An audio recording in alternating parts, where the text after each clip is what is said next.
Welcome back, traders. Second portion of our show, Market Movers. Thoughts and prayers go out to the families of the missing people here on the Carnival cruise ship. So we're going to start out our show talking about this stock and the potential effects of this. It's currently trading down $5.50 in the pre-market. Yeah, Joel, it is coming into that support area, 28.5. That was the old 52-week low. So I'd keep an eye on that number. That's the only key number I can really give you. We cut that back in October. Early October is where we're trading there. So it looks like that may come into play today as the stock's trading 28.75. Yep, that's the number that you got to keep on, keep an eye on here. Looking at the stock trading in the pre-market, we've bottomed out at 28 and 28.01. So let's keep an eye on that. Coming back on the upside, the stock's been struggling to get above 29. So 28, 29, the early range in Carnival Cruise Lines. Obviously, a sympathy move there is going to be Royal Caribbean RCL. It's trading down over $2 as well with that Carnival accident. 26.59 is trading at after closing at 28.75. Looking at the charts on this one's a little bit of 26, but if you look, actually 25's got a little bit better support. So 26.60 trading right now. I'd say initial support at 26 with a little more major support at 25 on that one, Joel. Yeah, for me, I see the better support coming in at this 25.40 level, really 570.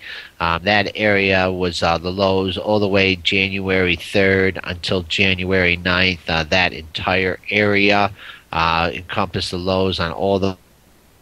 Looking at the pre-market, we've made a low at 27, and we've kind of just been itching our way. So the major support, 25.5 area, and then this stock has not been able to bounce above $27 since this news came out. Citigroup here coming out with earnings here around 8 o'clock. The stock was actually trading up at around 31.30. Came out with earnings and they killed the stock.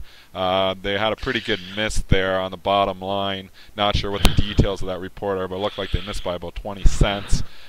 Stock is trading right now 29.70 after closing at 30.74. So it's trading right down here towards that low there from a couple days ago, Joel. I was thinking, if that 30 area could hold, well, 29.88 was Friday's low. If that 30 area could hold, that might give some support. But use that low 29.88 as a swing number here. If we can if we keep trading below that, you probably don't want to own it. If we can start trading above that, maybe you could argue for a long. There is an overall upward trend here still happening, so that could still give you a little bit of support there as well. But overall, not looking good for Citigroup this morning, Joel. Yeah, kind of similar theme here, like the J.P. Morgan missing. I would use that 29.88. That was Friday's low as a swing number. That's also buffeted by two lows that you had on Tuesday and Wednesday, 29.66 to 29. All these numbers here at these levels are being confirmed by the pre-market activity that made a low at 29.51. So you're opening in this support here. So there's a chance for a bounce and try and get back over 30. But if this 29.50 level doesn't hold, Dennis, Katie bar the door. We could easily see $29 and perhaps 28.5 today. Wells Fargo reported earnings here this morning as well. It was trading up, but now it actually is holding up pretty good. It actually is trading up. It went down, traded about flat, almost with the Citigroup earnings. They look like they beat by a cent, but now actually the stock is pulled up, and we're trading up here at 29.97, so right off that 30 resistance area. I'll limit my comments because I do have a trading position in on Wells Fargo right now, so I'll let you take that one over, Joel. Okay. Great Wall of China here, folks. 20 coming up on this $30 level. 29.94 is where we tapped out last week on Thursday. Couldn't quite get there on Friday with the negative news associated with J.P. Morgan. Trading 29.61 was the close. This 30 is a big level, Dennis. I'd have to say above 30, I wouldn't want to be short this stock, but 30 is the number on the upside, and then coming back on the downside, you should find some support at the close at 29.61.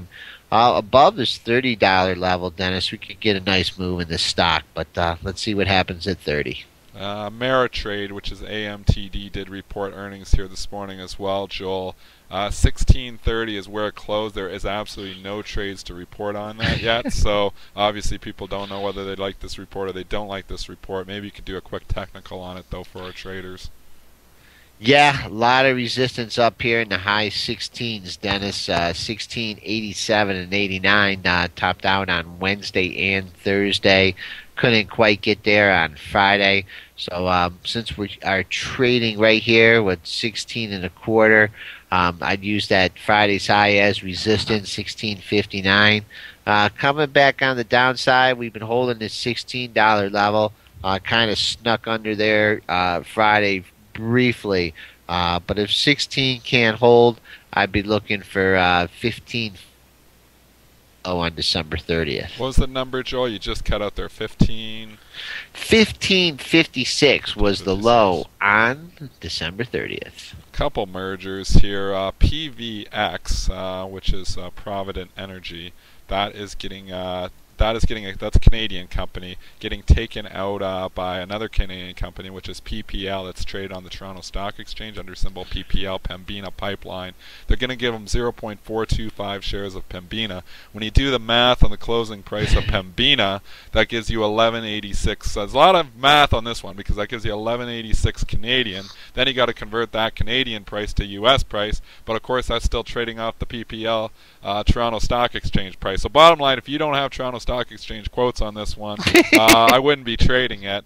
But that's why you're seeing it trade at 1060 here. So it's trading a little bit below where the takeout price would be, which would be probably in the 1120, 1130 US. But that's, again, a stock deal, so that's going to move around with the price of PPL on the Toronto Stock Exchange. Anything you want to add on that one, Joel?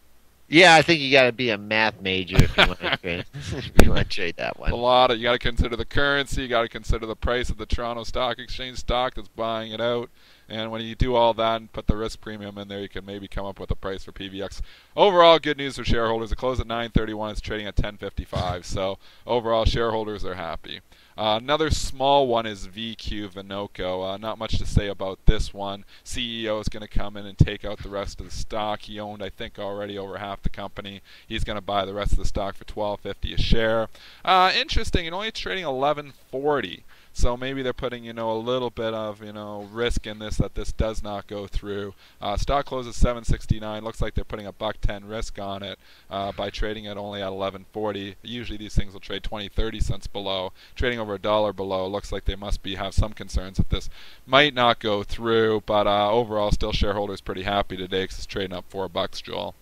Is that an oil company or a tech company? I don't know what it is, Joel. It's a little 300. You want me to go look it up for you? One of these little $350 million mergers here.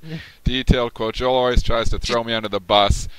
Exploration and production is the industry. It's a $473 million company, so it is a very small company. So I was right on the oil. I figured Vinoco, Sunoco. It kind of sounded like. Good guess. The guess. name's close. It probably is right.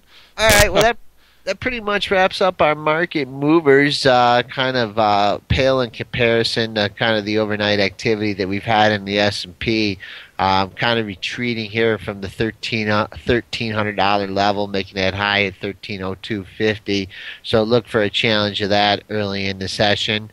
Minor support at the weekly high, which was also Thursday's high, 1297.5. And then also coming back down to our mid-range on the day in the 1292 area.